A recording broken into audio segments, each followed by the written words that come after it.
Is Dak indeed the NFL's seventh best quarterback right now? No. At no point in time in Dak's career have I thought he was the seventh best quarterback. He wasn't the seventh best quarterback when he was healthy this year. How the hell he gonna miss 5 weeks and come back and be the seventh best quarterback, Skip?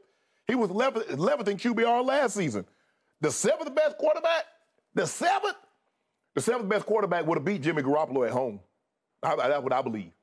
Because he had to consider. But Skip, I look at Dak. I think Dak is the middle of the pack quarterback. I think he's somewhere between 11 and 15. That's where I would put Dak. That's where I would put him. I don't think he's a top 10 quarterback, and I definitely don't think he's a top 5 quarterback. I want to know who taking Dak over Joe Burrow. That's what I need to know. Skip Bayless ain't even taking Dak. Heck no. He's been a Cowboy fan, he says, since 61. Mm-hmm. And he would not take Dak. No way. Cowboy Nation, not one person in Cowboy Nation would take Dak Prescott over Joe Burrow. I mean, he's ahead of guys like Jalen Hurts. Mm-hmm. Jalen Hurts has played better than Dak this year. 13th on the list is Jalen Hurts.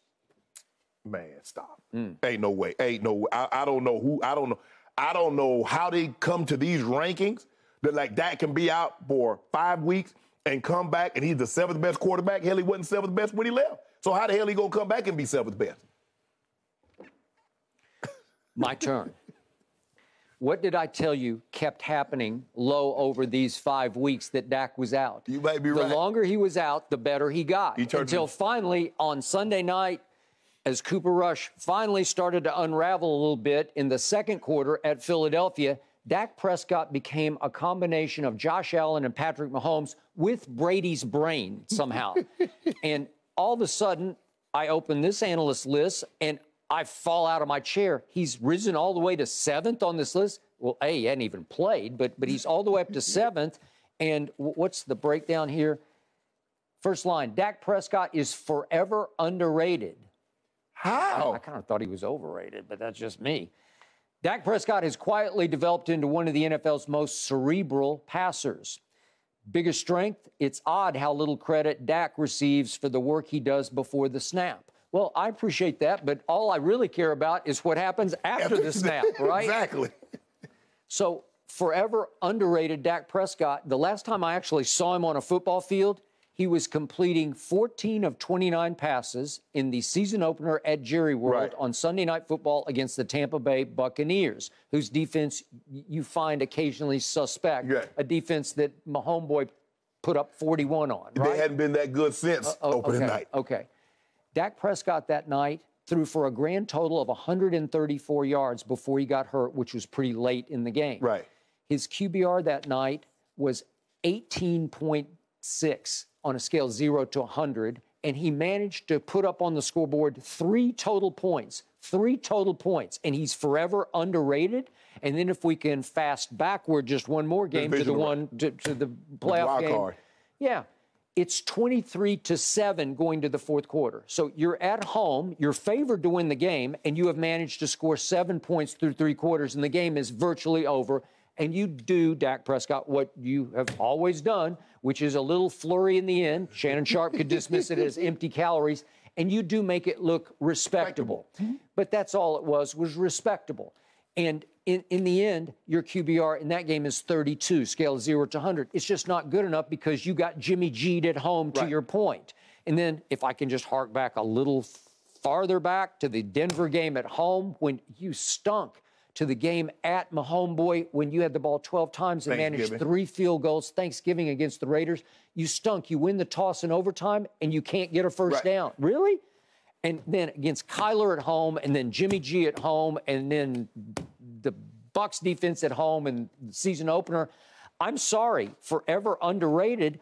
It's starting to feel more like overrated to me. But the longer he was out, the better he got. And then meanwhile, and I'm speaking for a lot of Cowboy fans that I do know, and they shared your view of Cooper Rush, like they never bought into him. The more Cooper Rush won games, obviously he won his first 5 starts in the league, the less they liked him, which is mind-blowing to me because in this rating, he falls all the way down to, where's Cooper Rush here, down to 34th on the list, 34th. Okay, I get it. And the point was, the analyst says, Cooper Rush just doesn't have the juice in his arm to make the necessary throws to start in this league. Okay, that's fine. But the throws many times in the clutch were going right where they needed to go on time because he was speed reading and anticipating the throw before the receiver broke open, and the ball would be delivered right on target, right on time. And he kept doing that.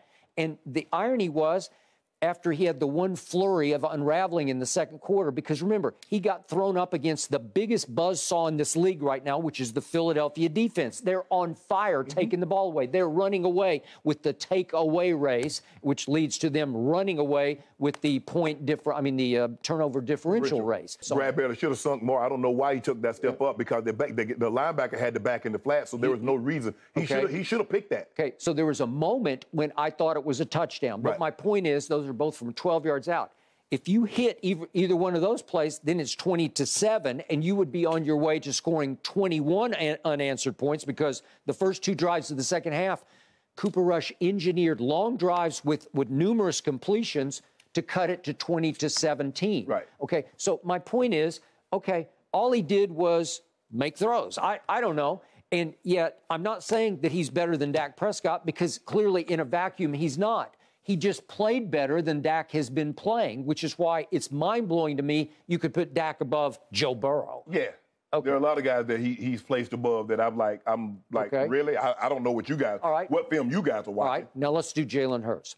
Going into this year, we both would have said, well, Dak's a much better thrower of the football. That's the only reason I picked the Cowboys, because I said Dak is a better thrower of the football than Jalen Hurts. Okay. But Jalen Hurts has played better than Dak Prescott this year. Jalen Hurts has worked his tail off on his throwing motion, on his delivery, on his anticipation. Yes. It's starting to look pretty good to me. I hope I eat these words down the line, but I like Jalen's intangibles a little better than Dak's intangibles, because Jalen is the leader of that football team.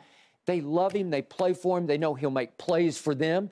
There's a trust factor, a bond factor that I don't sense with Dak. It's okay. It's not great. Well, so, I saw Zeke come to his defense. I see CeeDee Lamb come to his defense, Skip. But I don't think, and we've only seen a small sample size. But Jalen Hurts was playing better. You just look at the first game. Jalen Hurts played better than what Dak was playing in his first game. If you want to have Dak evaluated higher than him coming into the season, but at some point in time, we got to just disregard that and start evaluating the guy on the play this year. Not last year, not the awards you won last year. Did you make the Pro Bowl, or were you a top, your peers voted you? No. What are you doing right now? The 2022 season has started. Yep. So that's what we got to base it on. Jalen Hurts is playing better than Dak. Okay, I got it. So now, as a Cowboy fan, lifelong diehard, I hope this is right. I need him to be the seventh best quarterback, because if this is right, my team is pretty good. Yeah. So if he can take it up a big, if he's the seventh best versus the 34th best in Cooper Rush, that tells me I got a chance to go places, right? Yeah, you absolutely do. Okay, thank you. I'll take it. Skip, I just don't know. I mean, your offense just leaves a lot to be desired. Well, I agree. Especially your receivers. I hear you. I agree. Well, now we see if Dak can lift him up. Josh Allen, Patrick Mahomes, and Justin Herbert rounding out the top 3 on the Ringers list of top QBs. Go be there. Thanks for watching, Undisputed fans. Subscribe here to get the very latest from Skip and Shannon. Plus, go watch a few segments from our other shows on FS1.